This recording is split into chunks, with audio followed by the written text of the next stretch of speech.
Navigating.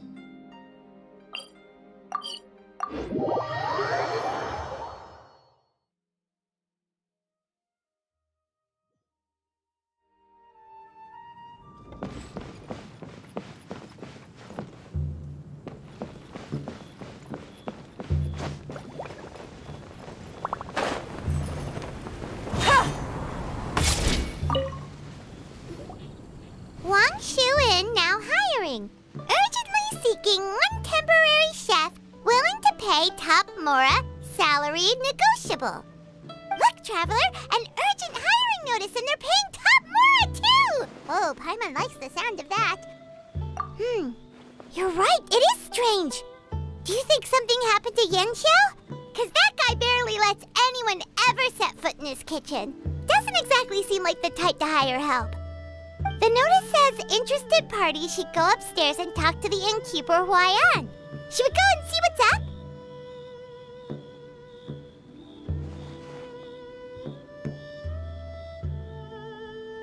Yeah, and we can ask about the pay while we're at it.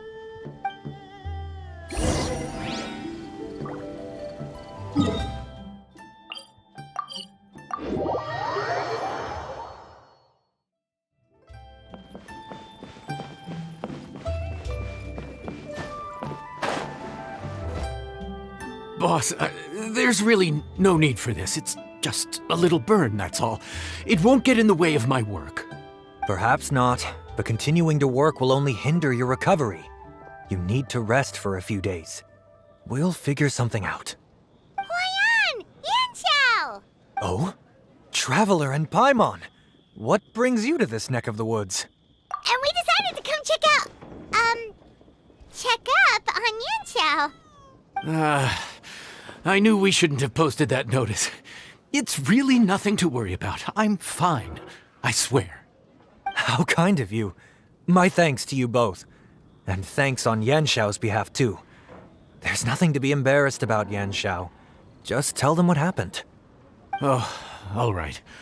Well, basically, we had a lot of guests pouring in for the lantern ride. Things got busy, I started rushing, and I ended up accidentally burning my hand while plating a dish. Well, you know what they say. Play with fire long enough and you're bound to get burned.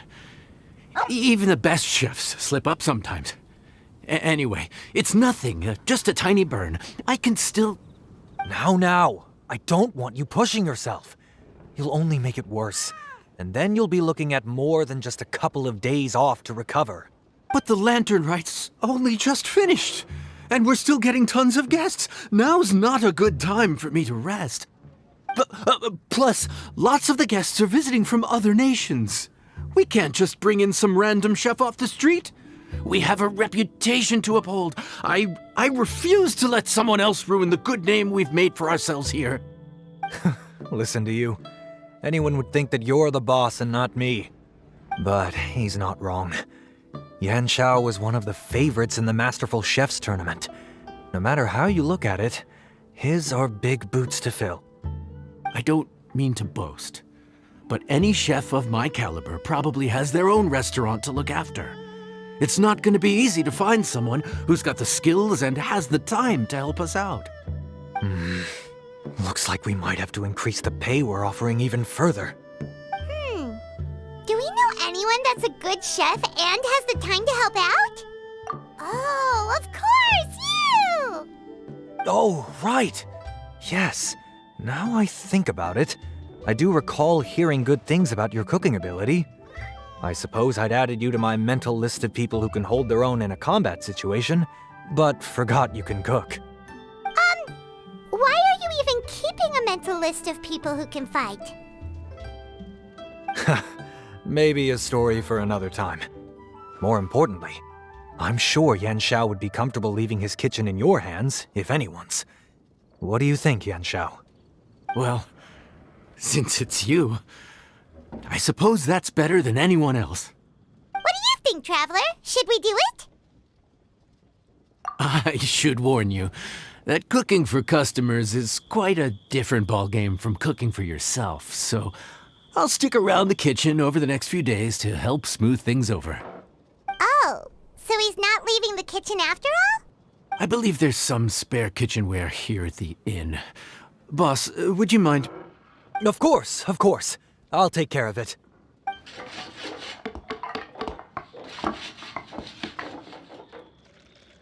Whew. All done. Come, take a look. This was made with your measurements in mind. Ah, it's nothing. A little handicraft and elbow grease goes a long way. All right, Yanxiao. I'll leave you to take it from here. You really went to all the trouble of building a new stovetop? What was wrong with the original? Boy, you really hate when people touch your stuff, huh? No, it's nothing like that.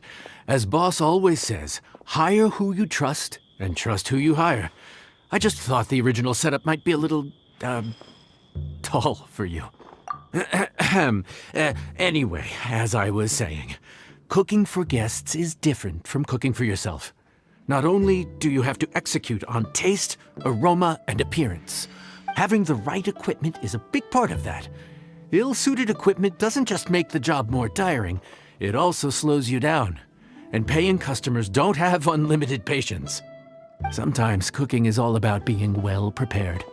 That's how you ensure speed. Okay, and what about precision and consistency?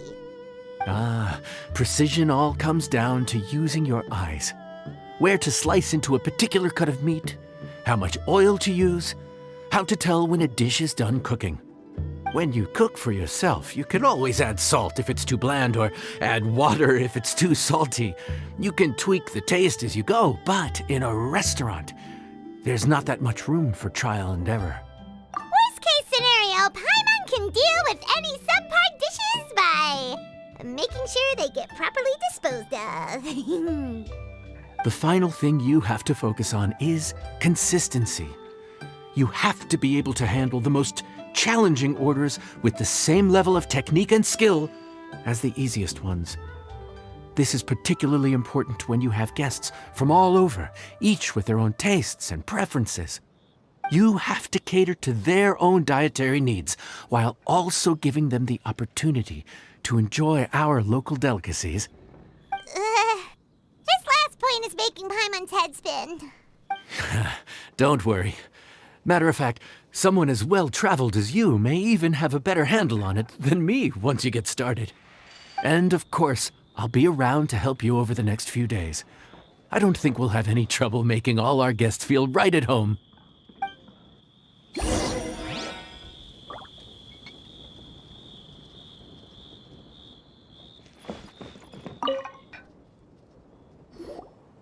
There's no time to lose, so let's get started.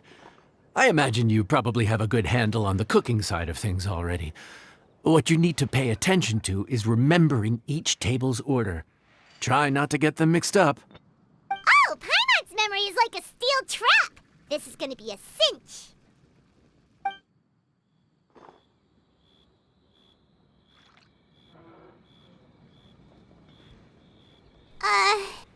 Which ticket are we on again? Table 1 was onions, but no chilies. Table 2 was chilies, but no onions. And table 3 was, table 3 was chilies, but hold the chilies? Was Paimon just sleep floating? We didn't even get a break in the middle. Paimon's brain has turned to mush. Is it always this busy here? No, but this is peak season. You both did a mighty fine job for your first time serving guests at the inn. Luckily, all our customers were familiar faces this time around, so we didn't get any strange requests. Otherwise, today would have been even more challenging. No strange request? Someone asked for almond tofu drizzled in soy sauce. Even Paimon has never tried that combination. It's a wide world out there. People have all kinds of different tastes. Being able to cater to all is the real essence of Liyue cuisine. Also, the thing about requests is that they're usually very specific. So as long as you do what they asked, you're unlikely to have any issues. What's really tricky is when guests give you free rein to do anything you want. Excuse me.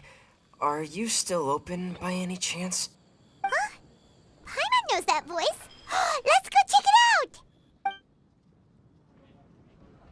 What should we do? It doesn't look like anyone's here. If only we'd gotten here a bit sooner. It's all right. If we start building a campfire now, we'll be eating before too long. Right. Besides, if anyone's to blame, it's Linny. So busy being a greedy culture vulture that he lost track of time. Linny, Lynette, Fremine, it is you! Paimon? So, is the Traveler here?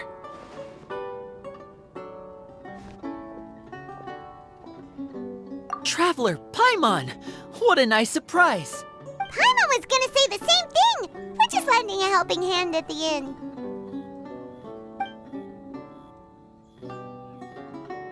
Anyway, so that's how we ended up here. But what about you guys? Don't tell us. Father sent you on another mission? No, quite the opposite, actually. We're in Liyue on vacation, and while we're here, I thought a cultural tour might be in order. Father said we deserve some rest after everything that happened recently. Otherwise, it could jeopardize our next mission. It's not every day we get this kind of opportunity. Linny thought it might be fun to spend some time in Liyue, especially since it's Lantern Rite season. We could hardly pass up the opportunity to watch a Liyue-style magic show. Although, I think they call it conjuring here.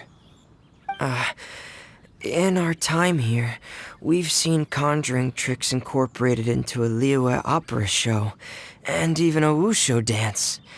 It was amazing. So, we decided to stay here for a few more days to see what other forms of inspiration this land might have in store for us. We visited Granny Roshin in Chingsa village not long ago, and today we continued our cultural tour in the area around here. In the end, though, we lost track of time. We haven't even eaten anything yet. And speaking of eating, as you know, seafood is a big part of both Liyue and Fontaine cuisine, but it's cooked very differently here. We simply had to try some local seafood after coming all this way. That's another reason why we decided to extend our trip. Oh, need any recommendations? What have you tried so far? That fish one with the misleading name. Sounds bland, but it's drowning in hot chilies. Oh, you mean blackback perch soup? You're right. The name doesn't give much away. It looked and smelled so appetizing that Lynette took a huge mouthful, blissfully unaware that she was about to set her mouth on fire. She could barely speak for the rest of the day after that. Luckily, that wasn't a huge adjustment for her.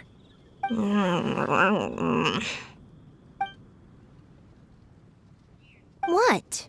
Aren't you guys hungry too? Yes, a little. Yes, I'm ready to eat. Traveler, I'm afraid we'll have to send you back to the kitchen now. Good question. I doubt we'll be able to decipher the menu, so why don't you recommend something? You should be pretty familiar with our tastes. One more thing. Please, if you have a heart, don't make it spicy.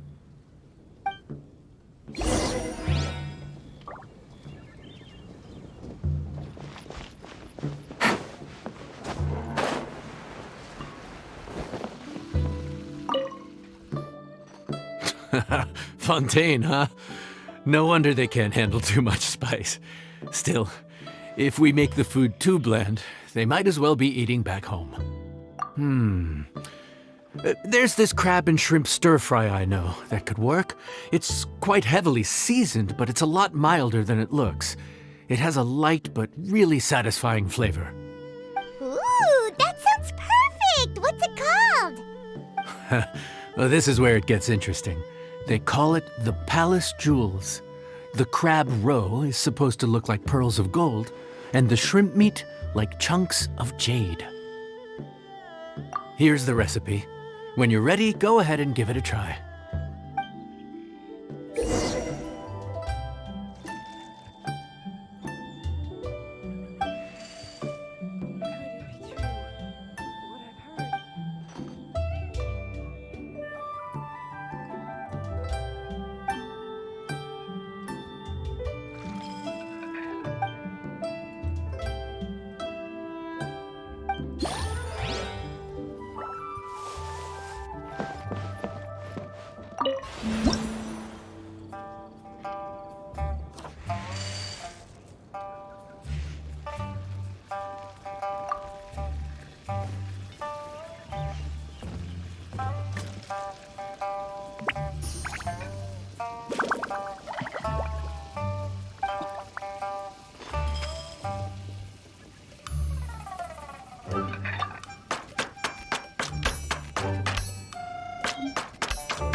Sorry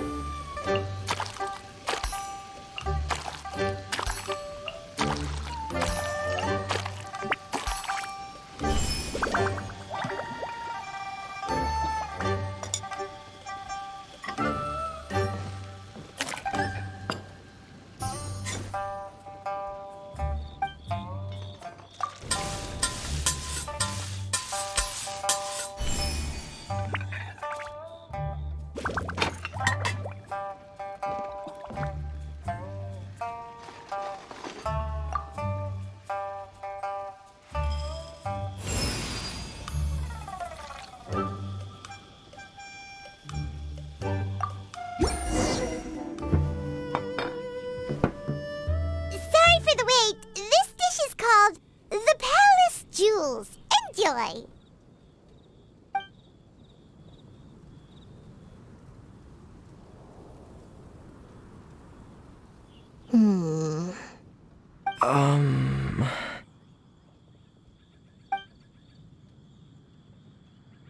Ah, yes. We meant to say, you two must be tired after a long day of work. Do you want to eat with us? Oh, now that you mention it, Paimon is a little hungry. Well, if you insist, then who are we to refuse? Oh, right, of course. You're still our customers. Why aren't you eating? The sauce looks a little overpowering.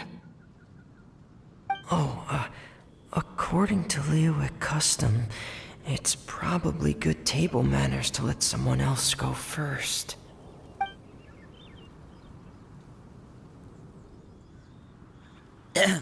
Looks delicious, traveler. I guess I'll dig in first. Here goes. What is it? Do you need some water? No, it's delicious. The flavor is so pure. It's drenched in sauce, but somehow it just enhances the natural flavor of the seafood. Try it for yourselves.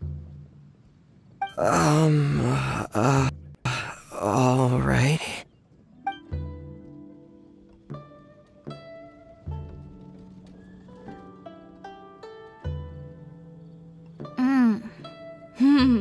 What is that? Crab roe? Yep, you have quite the palate, Lynette. No wonder it pairs so well with the shrimp meat. I've never seen it prepared this way before. According to the creator, chewy crab complements succulent shrimp, making a spectacular seafood ensemble with a succulent flavor and luscious mouthfeel. The crab roe glitters like pearls of gold, and the shrimp shines like chunks of jade. Hence its name, the Palace Jewels. So that's where the name comes from. Huh. I suppose it's quite fitting then. Was Paimon always this well-spoken? This dish must be right up your alley, Lynette. Huh? It's half gone already? When did that happen? I heard that in Liyue, the biggest compliment you can pay to the chef is to leave a clean plate. It's delicious. Thank you ever so much. Wait, don't fight over it! Hey, leave some for Paimon! Oh. Here, kitty, kitty, kitty.